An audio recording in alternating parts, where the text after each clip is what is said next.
हरे कृष्णा। नमो ओम विष्णुपादाय कृष्णप्रेष्ठाय भूतले श्रीमते भक्ति वेदांत स्वामिनिधि नामिने। हरे कृष्ण कृष्ण कृष्ण हरे हरे, हरे राम राम राम हरे हरे। हरे कृष्णा। श्रील ऐसी भक्ति वेदांत स्वामी प्रभुपाद की जय। आचार्य महात्मा गांधी जी की जय। भगवद गीता की जय। आज हम चर्चा करेंगे तीसरे अध्याय के 5वें श्लोक की। और भगवद गीता 2020 में आपका बहुत स्वागत है। हमेशा के जैसे हम पहले पिछली चर्चा का पुनर्कथन करेंगे।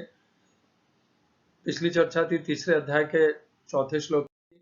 तीसरे अध्याय के चौथे श्लोक में भगवान कहते हैं, न कर्मणाम अनारंभात नैष्कर्म्यम पुरुषोश्नुते न च संन्यासनादेव सिद्धिं समधिगच्छति।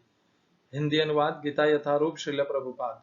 न तो कर्म से विमुख होकर कोई कर्मफल से छुटकारा पा सकता है और न केवल संन्यास से सिद्धि प्राप्त की जा सकती है।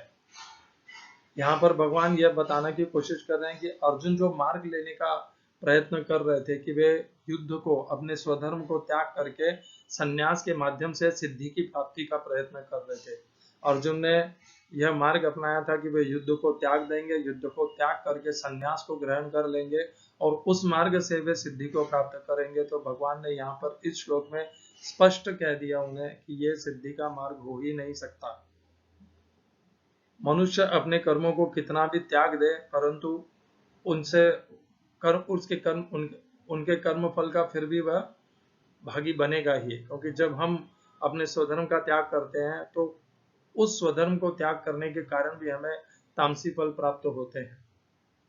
और संन्यास से सिद्धि इस प्रकार नहीं बनती। संन्यास से सिद्धि भी कर्म करने के माध्यम से ही बनती है। संन्यास लेना अर्थात होता क्या है? बहुत से मनुष्य समझते हैं साधु बाबा की गेरुआ वस्त्र पहन लिया और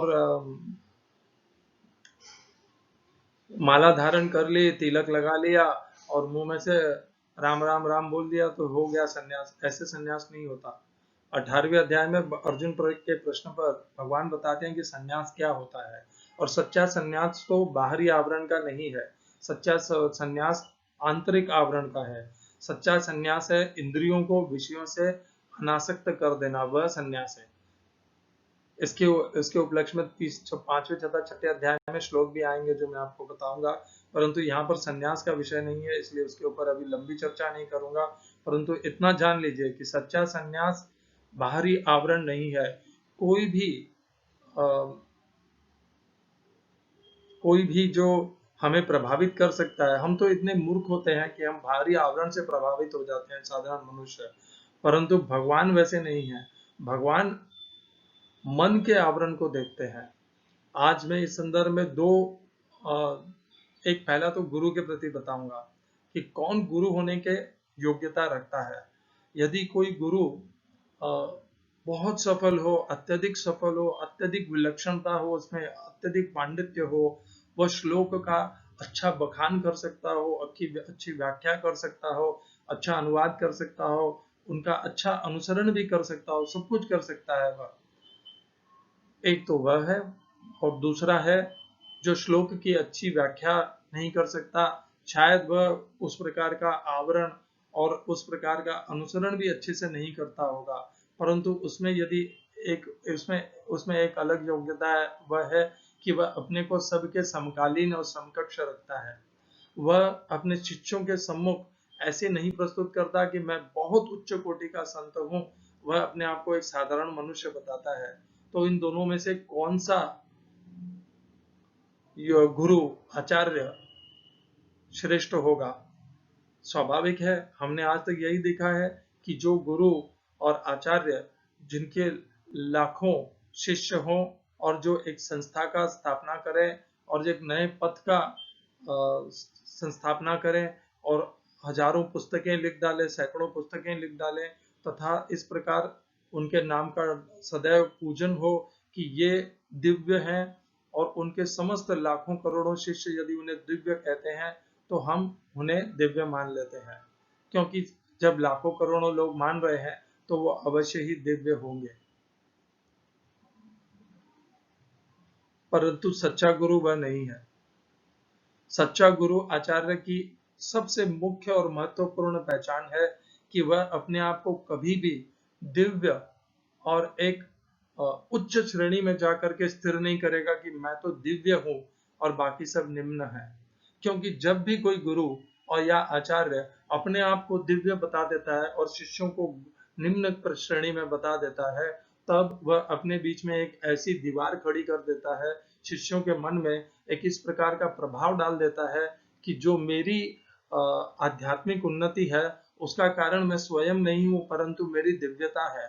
और तुम मेरी इस अपने शिष्यों को वह यह प्रभाव डाल के क्या कह देता है कि तुम मेरी इस दिव्य आध्यात्मिक अवस्था को कभी प्राप्त नहीं कर पाओगे, क्योंकि तुम्हारे में वह दिव्य अवस्था नहीं है और इसीलिए तुम मेरे शिष्य हो। सच्चा गुरु तो वह है जो शिष्यों के समकक्ष रहे और उन्हें कहे कि ये जो दिव्य अवस्था है, ये प्रयत्न से अपने स्वयं का कल्याण करने से प्रयत्न करके प्रयोग करके मैंने यहाँ से अपने आप को परिवर्तित करके यहाँ पे लेके गया हूँ। परंतु यदि कोई गुरु यह कहे कि मैं दिव्य हूँ और मैं भगवान का विशेष दूत हूँ और मैं भगवान का विशेष क्या कहते हैं जैसे शक्तिपात भगवान का सेवक हूँ, तो वह सच्चा गुरु और आचार्य नहीं हो सकता, क्योंकि वह शिष्यों के मन में एक इस प्रकार का संकोच उत्पन्न कर रहा है, एक ऐसा अवरोध उत्पन्न कर रहा है कि यह जो दिव्य अवस्था है आध्यात्मिक, यह केवल कुछ भगवान के द्वारा जो विशेष योग्यता प्राप्त है या दिव्यता प्राप्त है, केवल उन्हीं के लिए है। इस प्रकार का प्रभाव किसी गुरु को किसी भी आचार्य को डालना शोभा नहीं देता।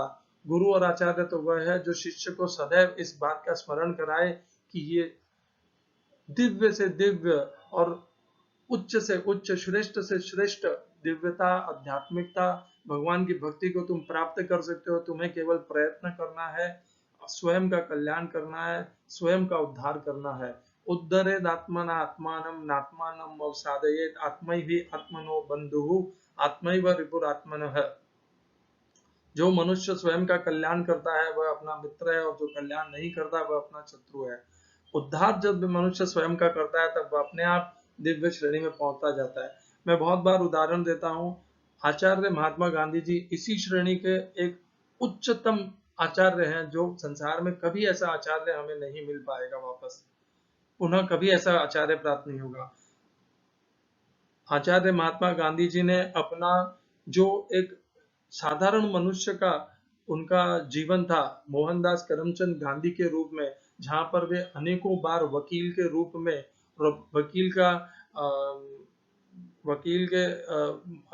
का कार्य करते हुए पूर्णतया एकदम हार गए थे, सफलता प्राप्त असफल हो गए थे। वह भी उन्होंने बताया कि वह किस कदर से असफल हुए और वहां से किस प्रकार उन्होंने गीता का अनुसंधान किया, प्रयोग किया, सत्य को अपनाया और वो जो उन्होंने अपनी यात्रा है उसको एकदम स्पष्टतया, सरलतया उन्होंने बताया कि मेरे में कोई दिव्यता, विशेष गुण नहीं थी। मेरे में जो दिव्यता और विशेष गुण है वह यही है कि मैंने गीता को आधार बनाया, अनुसंधान किया, प्रयोग किया, सत्य का पालन किया। और मोहनदास करमचंद गांधी से यह जो यात्रा है, जो उन्हें आचार्य महात्मा गांधी जी बना दी, यह कोई दिव्य भगवान का अंश है या भगवान का दिव्य रूप है, स्वरूप है, यह सब नहीं है, ये उनके स्वयं के प्रयोग हैं। कितना उदार भाव है, इसे कहते हैं गुरु। वे स्वयं के ऊपर नहीं लिए कि मैं भगवान का विशेष अंश हूँ, तुम मुझसे शिष्यता प्राप्त करो, मेरा यजन पूजन करो। नहीं, वे तो बारंबार कहते रहे कि मैं एक साधारण मनुष्य हूँ और गीता सत्य और यही मेरे प्रयोग रहे। उनकी आत्मकथा का भी नाम सत्य के प्रयोग है, क्योंकि उन्हीं प्रयोगों के माध्यम से अनुसंधान करते करते गीता का मार्ग अपनाते अपनाते वे आचार्य महात्मा गांधी जी बन गए। और उन्होंने अपने पुस्तक में, अपने प्रवचनों में, अपनी कथाओं में कभी ये नहीं कहा कि मैं कोई दिव्य हूँ, मेरा यजन पूजन करना उचित है या मैं भगवान का प्रिय सेवक हूँ, ऐसा कुछ भी नहीं है। उन्होंने सारा श्रेय गीता को, अपने प्रयोगों को दिया, और उन्होंने यह भी कहा यह सबके लिए यह संभव है। मनुष्य को केवल प्रयत्न करना है, अपना उद्धार करना है, और उनकी प्रेरणा के माध्यम से लाखों लोगों ने अब उनके अनुयायी बने, और उन्हीं के तरह से उतनी ही लगन से, उतनी ही उन्होंने अपने पूर्ण त्याग से उन्होंने भी महात्मा गांधी के समकक्ष के इसको प्राप्त किया है, इस अपने उद्धार को, अपने कल्याण को। यह है गुरु, यह है आचार्य। तो गुरु वह नहीं है जो केवल अपने को श्रेष्ठ बताए, विशेष शक्तिपात बताए कि मैं भगवान का दिव्य रूप हूँ, मैं भगवान का दिव्य रूप हूँ जो शास्त्रों में कहाँ लिखा हुआ है। वह नहीं है आचार्य और गुरु। हमें तो ऐसे उदाहरण चाहिए जो हमारे समकक्ष हो, और जो जिनसे हम जिनसे हम अपने आप को प्रोत्साहित कर सकें कि यदि उसने यह अनुसंधान और प्रयोग करके अपना स्वयं का उद्धार किया है तो हम भी कर सकते हैं, क्योंकि वह भी मनुष्य है और मैं भी मनुष्य हूँ। इसीलिए तीसरे अध्याय में भगवान कहते हैं, यद्यदाचरति श्रेष्ठ तत्त एव इतरः जनः स यत् प्रमाणम कुरुते लोकस्तदनु वर्तते। अर्थात जो जो श्रेष्ठ पुरुष आचरण करते हैं, यद यद आचरति श्रेष्ठ तत्त एव इतरः जनः, वही आचरण बाकी के मनुष्य भी करते हैं। स यत् प्रमाणम, अपने आचरण, अपने प्रयोग और अपने अनुसंधान से वह जो कुछ प्रमाणित करता है, सयत प्रमाणम कुरुते लोकस्तदनु वर्तते, और सारे मनुष्य उस प्रमाण को स्वीकार करते हैं। यह है भगवान आचार्य महात्मा गांधी जी का उदाहरण। और आपसे निवेदन है, आप ऐसे ही गुरुओं को चुनिए, ऐसे ही आचार्यों को चुनिए। जो गुरु आचार्य अपने को भगवान का दिव्य अंश कहते हैं, उनसे हमें कुछ प्राप्त नहीं होना है। हमारे मन में सदैव यह रहेगा कि वो तो भगवान के दिव्य अंश हैं और हम साधारण मनुष्य हैं, इसलिए हमारी वो योग्यता कभी नहीं बनेगी कि हम भी उस आध्यात्मिक शिखर को, ऊंचाई को प्राप्त करें, और हम अपने आप को कभी प्रोत्साहित भी नहीं कर पाएंगे। आइए पुनः लौट चलते हैं तीसरे अध्याय के 5वें श्लोक, जो आज का विषय है। न हि कश्चित् क्षणम् अपि जातु तिष्ठत्य अकर्मकृत कार्यते यवशः कर्म सर्व प्रकृति जैर्गुणैः। हिंदी अनुवाद, गीता यथारूप श्रील प्रभुपाद। प्रत्येक व्यक्ति को प्रकृति से अर्जित गुणों के अनुसार विवश होकर कर्म करना पड़ता है, अतः कोई भी क्षण भर के लिए भी बिना कर्म किए नहीं रह सकता। English translation, Gita as it is, Swami Prabhupada. All men are forced to act helplessly according to the impulses born of the modes of material nature. Therefore, no one can refrain from doing something, not even for a moment. इस श्लोक में प्रयोग किए गए संस्कृत शब्दों के अर्थ हैं न, नहीं, ही, निश्चय ही, कश्चित, कोई भी, क्षणम, क्षणमात्र, अपि, भी, जातु, किसी काल में, तिष्ठति, रहता है, अकर्मकृत, बिना कुछ किए, कार्यते, करता है, करने के लिए बाध्य होता है, ही, निश्चय ही, अवश्य, विवश होकर। कार्यते का अर्थ, ये जो ऊपर पहले कार्यते शब्द आया, कार्यते मतलब करता है होता है उसका शब्द, बाध्य होता यहाँ पर अवश्य से आता है, विवश होकर। कर्म, कर्म, सर्व, समस्त, प्रकृति, जय ही, प्रकृति के गुणों से उत्पन्न, गुणों के द्वारा।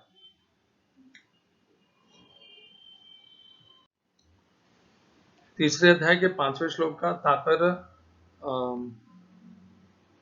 गीता यथारूप से, यह देहधारी जीवन का प्रश्न नहीं है, अपितु आत्मा का यह स्वभाव है कि वह सदैव सक्रिय रहता है। आत्मा की अनुपस्थिति में भौतिक शरीर हिल भी नहीं सकता। यह शरीर मृतवाहन के समान है जो आत्मा द्वारा चालित होता है, क्योंकि आत्मा सदैव गतिशील, सक्रिय रहता है और वह एक क्षण के लिए नहीं रुक सकता। अतः आत्मा को कृष्ण भावनामृत के सत्कर्म में प्रवृत्त रखना चाहिए, अन्यथा वह माया द्वारा शासित कार्यों में प्रवृत्त होता रहेगा। माया के संसर्ग में आकर आत्मा भौतिक गुण प्रकट प्राप्त कर लेता है, और आत्मा को ऐसे आकर्षणों से शुद्ध करने के लिए यह आवश्यक है कि शास्त्रों द्वारा आदिष्ट कर्मों में इसे संलग्न रखा जाए। किंतु यदि आत्मा कृष्ण भावनामृत में के अपने स्वाभाविक कर्म में निरत रहता है, तो वह जो भी करता है उसके लिए कल्याणप्रद होता है। श्रीमद् भागवत में इसकी पुष्टि हुई है। यदि कोई कृष्ण भावनामृत अंगीकार कर लेता है तो भले ही वह शास्त्रों अनुमोदित कर्मों को न करे अथवा ठीक से भक्ति न करे और चाहे वह पतित भी हो जाए तो इसमें उसकी हानि या बुराई नहीं होगी। किंतु यदि वह शास्त्र अनुमोदित सारे कार्य करे और कृष्ण भावना भावित न हो तो ये सारे कार्य उसके किस लाभ के हैं। अतः कृष्ण भावनामृत के इस स्तर पर पहुंचने के लिए शुद्धिकरण की प्रक्रिया आवश्यक है। अतएव संन्यास या कोई भी शुद्धिकारी पद्धति कृष्ण भावनामृत के चरम लक्ष्य तक पहुंचने में सहायता देने के लिए है, क्योंकि उसके बिना सब कुछ व्यर्थ है।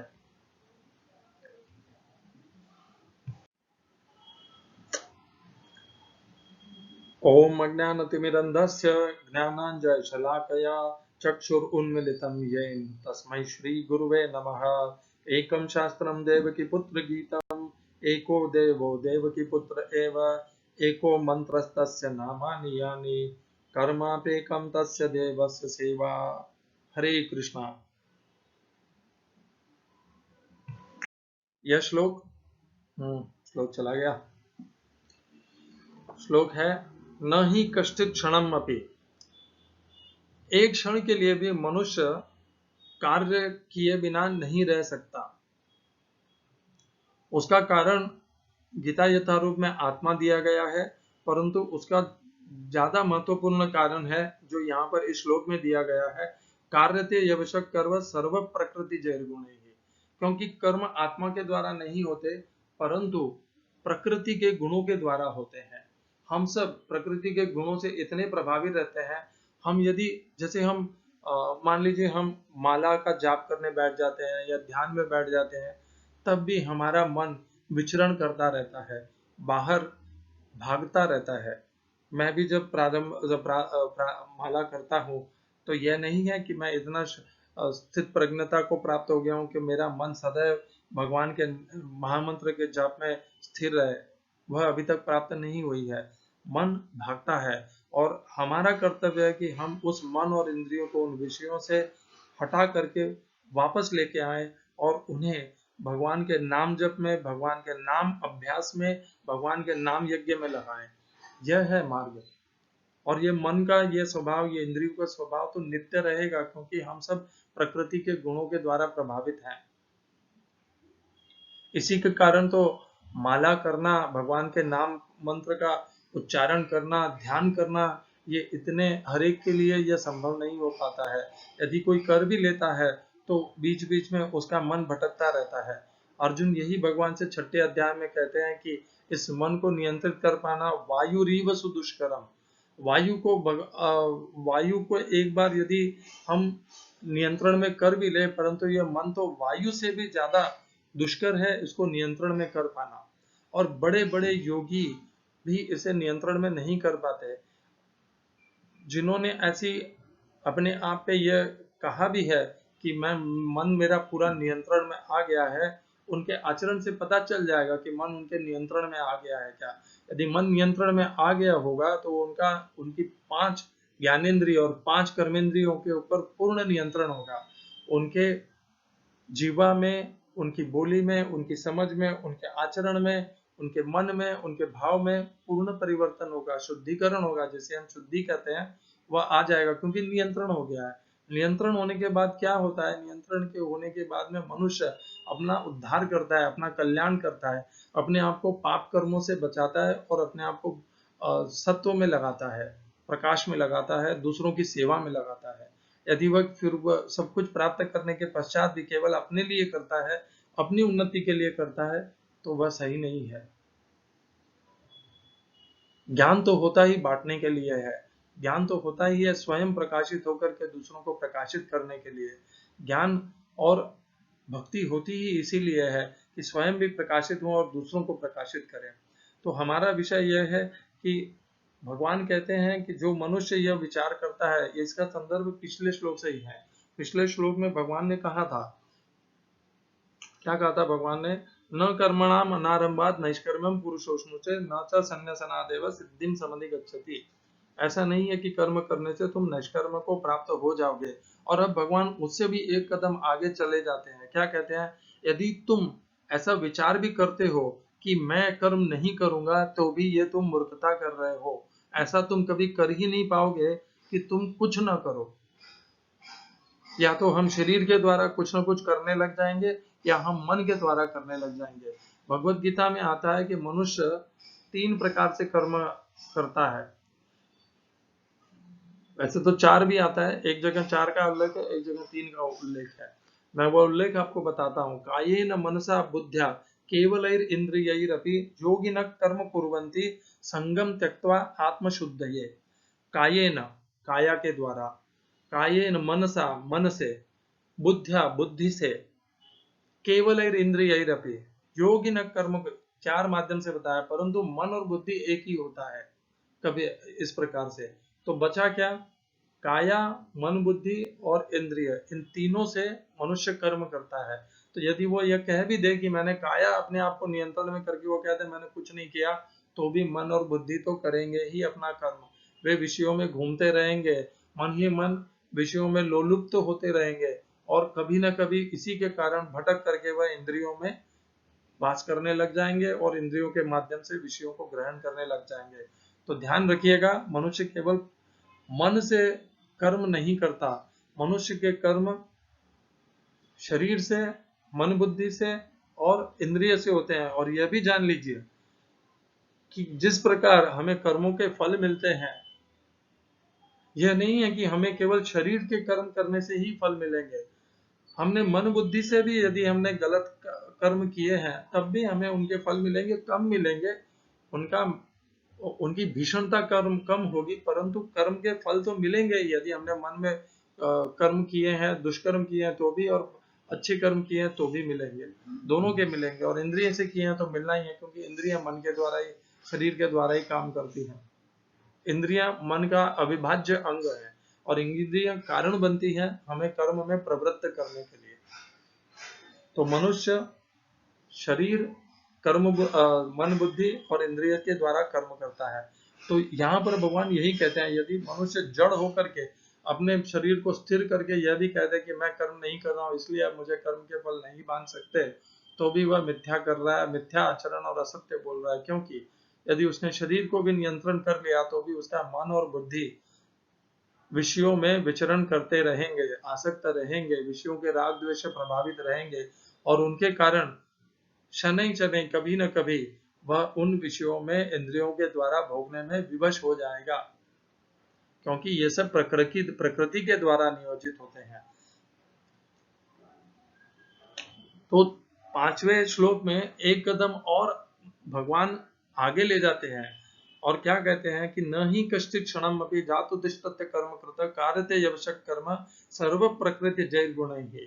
हम तब सदैव समझते हैं कि हम कर्म कर रहे हैं, परंतु हम कर्म नहीं करते।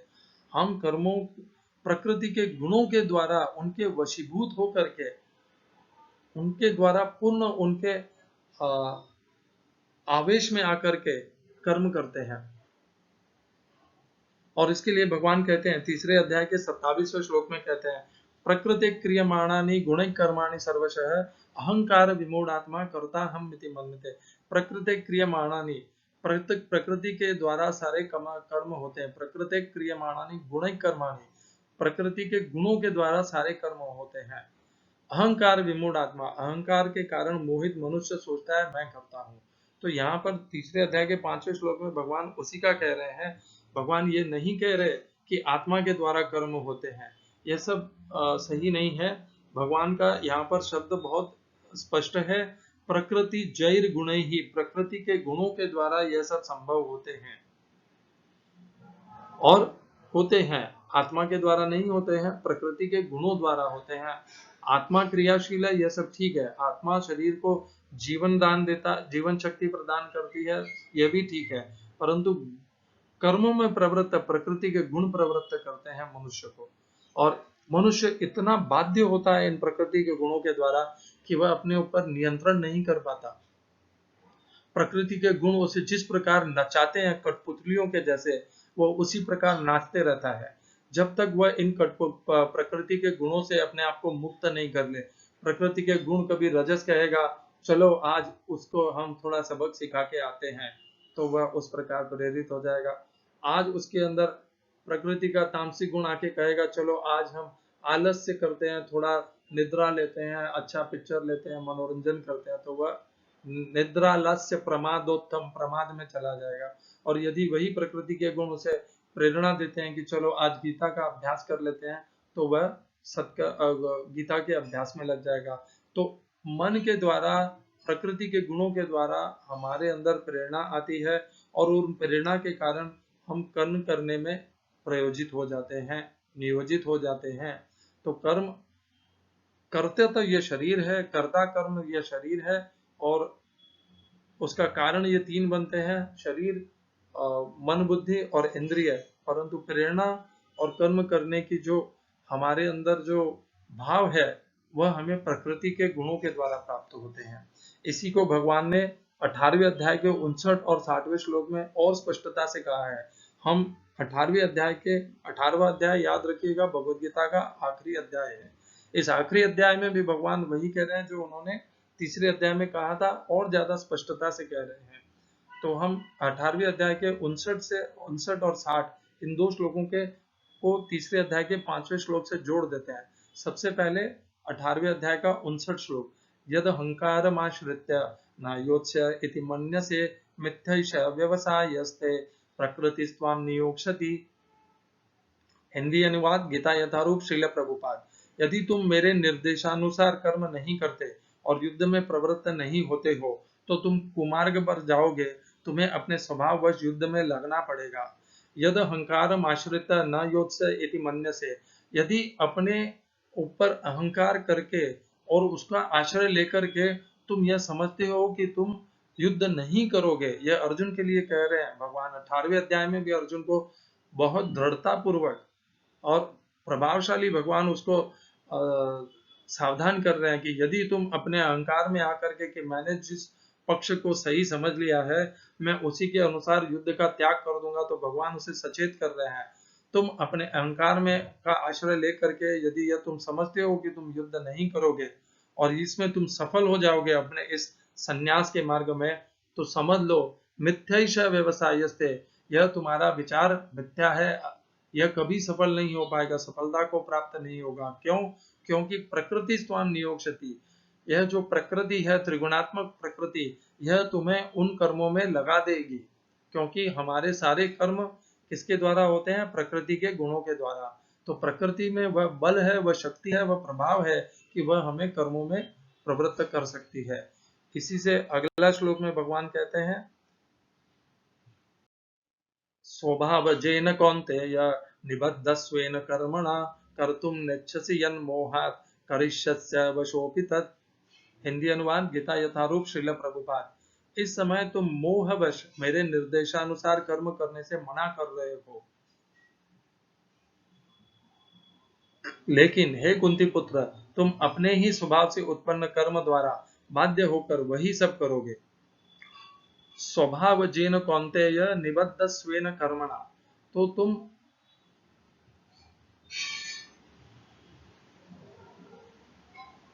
अपने स्वभाव के द्वारा बलपूर्वक नियोजित हो जाओगे, स्वभाव के अनुसार अनुकूल कर्म करने में। तुम जो आज इस समय कह रहे हो कि मैं युद्ध को त्याग दूंगा और संन्यास को ग्रहण कर लूंगा, यदि मनुष्य यह विचार करता है कि वह अपने इच्छा से चला लेगा अपने आप को, तो वह मोह है, वह उसका भ्रम है। क्योंकि प्रकृति के गुण के द्वारा ही हम नियोजित किए जाते हैं कर्मों में। कर्तुम नेच्छसि यन्मोहात्, जो तुम्हारी इच्छा से तुम सोच रहे हो, मोह के वश अपनी इच्छा कर रहे हो कि मैं युद्ध को त्याग दूंगा, तुम उसी जिसको तुम त्याग रहे हो उसी को करिष्यस्य अवश्य ही अपि तत्, अवश्य विवश होकर के तुम उसी युद्ध में प्रवृत्त हो जाओगे। क्यों? अपने कर्मों, अपने स्वभाव के कारण।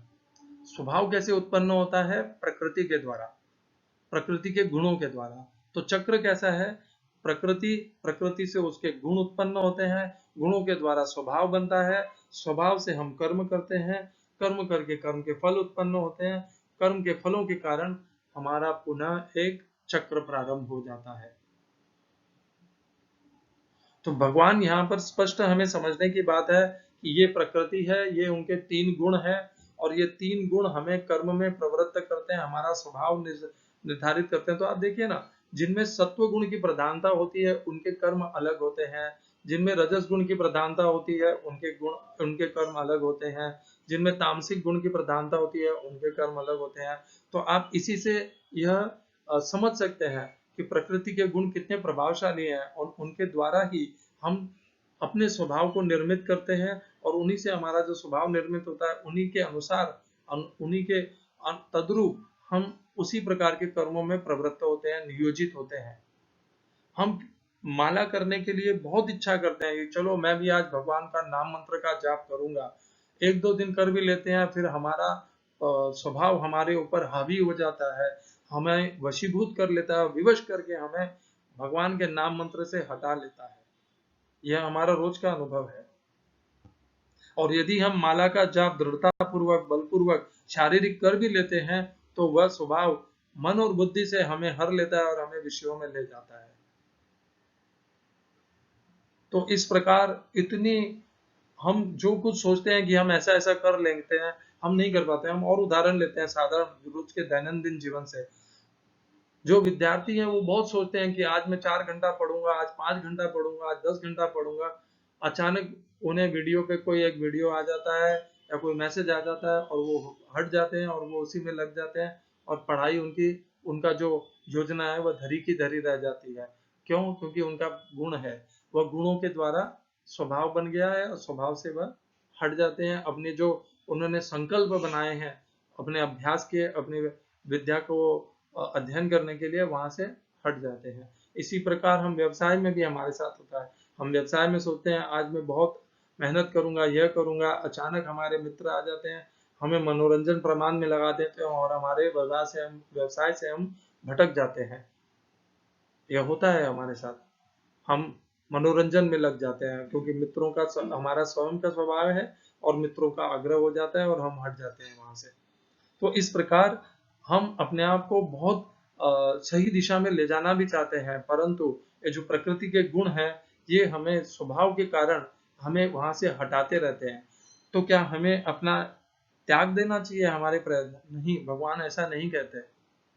भगवान कहते हैं निरंतर प्रयत्न करते रहो, अपने कर्मों के द्वारा शुद्धि करो और अपने प्रकृति को, अपने स्वभाव को बदलो। शनै शनै ये स्वभाव आपके अनुकूल हो जाएगा। आप जिस भक्ति के मार्ग में, भगवान की सेवा के मार्ग में लगे हो, धीरे धीरे वह मन और आपकी बुद्धि अनुकूल हो जाएंगे और वह आपको जो अलग मनोरंजन है उसके लिए आपको उकसाएंगे नहीं, आपको प्रोत्साहित ही नहीं करेंगे। परिवर्तन आ जाएगा, परंतु उसमें समय लगेगा। एक दिन में नहीं होगा, वो उसके लिए वर्षों का अभ्यास लगेगा। पुराने जो कर्म किए हुए हैं उनको नाम जप करते करते, भगवान के नाम का जप करते करते पुराने कर्मों को क्षय करना पड़ेगा, उन्हें हटाना पड़ेगा, तब जाकर के ये संभव हो पाएगा। हमें तो चाहिए तुरंत दान महाकल्याण, वो नहीं होगा।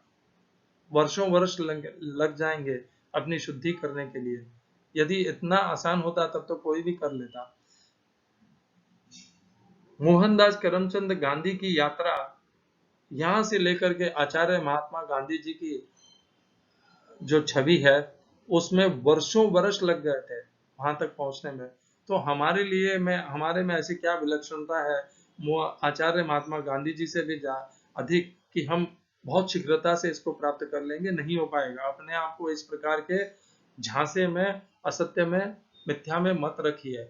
सत्य को स्वीकार कीजिए कि यह भक्ति का मार्ग, सेवा का मार्ग कठिन है और वर्षों वर्ष लग जाएंगे इसमें सफलता सिद्धि को प्राप्त करने के लिए। हम पुनः आ जाते हैं अपने श्लोक पर। नहीं कश्चित क्षणम अपि जातु तिष्ठत्य कर्म कृत कार्यते यवशक कर्म सर्व प्रकृति जैर्गुण ही। हम कभी भी एक क्षण भी कर्म किए बिना नहीं रह पाएंगे। या तो हम शरीर को रोक भी लेंगे बलपूर्वक, तब भी मन और बुद्धि के द्वारा और इंद्रियों के द्वारा हम उनमें रमण करते रहेंगे, विषयों में विचरण करते रहेंगे। और इस प्रकार हम प्रकृति के गुणों द्वारा कभी न कभी, जैसे वायु पानी पर तैरती हुई नाव को हर के ले जाती है, उसकी दिशा हटा देती है, उसी प्रकार ये हमारी इंद्रियां, मन और बुद्धि हमारी इस जो हमने अपने को अकर्म में स्थिर किया है वहां से हर ले जाएंगे और हमें विषयों के भोगों में प्रवृत्त कर देंगे। तो यही भगवान कह रहे हैं, हमें कर्मों में प्रवृत्त कर देंगे। कौन से कर्म? सकाम कर्मों में, स्वयं के फल इच्छा वाले कर्मों में, प्रकृति के गुणों द्वारा। और हमने 18वें अध्याय में जोड़ करके क्या सीखा कि हम कितना भी इस प्रकार का अपने आप से मिथ्या कहते रहे कि मैं अपने आप को हटा लूंगा, वह संभव नहीं होगा, क्योंकि प्रकृति का ये जो गुण है, इनसे जो हमारा स्वभाव उत्पन्न होता है वह इतना प्रबल और बलशाली है कि हर एक के लिए यह संभव नहीं है कि उस स्वभाव को नियंत्रित करते हुए क्षण भर में अपने आप को परिवर्तित कर ले। वर्षों वर्ष लग जाते हैं अपने आप को परिवर्तित करने में, एक साधारण से असाधारण बनने में। असाधारणता को पहचानिए, परंतु असाधारण जब बन जाए तो अपने आप को दिव्य मत कहिए कि मैं भगवान का दिव्य अंश हूँ और मैं जो असाधारणता को प्राप्त किया हूँ, इस असाधारणता को और कोई प्राप्त नहीं कर सकता, क्योंकि मैं तो दिव्य अंश हूँ और आप सब एक सामान्य साधक हैं। इस प्रकार का मत करिए। आप उन्हें निरुत्साहित मत करिए, उन्हें प्रोत्साहित करिए। उन्हें कहिए कि यह जो मैंने कर लिया है, जो मैंने संभव कर दिखाया है, इसे तुम भी प्राप्त कर सकते हो। अपने अंदर अनुसंधान करो, प्रयोग करो, अनुभव करो, अपना उद्धार करो। तो भगवान यहाँ पर तीसरे अध्याय के 5वें श्लोक में यही हमें ज्ञान देते हैं कि प्रकृति के गुणों द्वारा हम समस्त मनुष्य जो नहीं करना चाहते हैं वह भी कर बैठते हैं। तो हमारे पास साधन एकमात्र है कि हम अपने कर्मों के द्वारा हमारे स्वभाव को परिवर्तित करें, प्रकृति के गुणों का हमारे ऊपर जो प्रभाव है उसे परिवर्तन करें। हरे कृष्णा। श्रील ऐसी भक्ति वेदांत स्वामी प्रभुपाद की जय। आचार्य महात्मा गांधी जी की जय। श्रीमद् भगवत गीता की जय।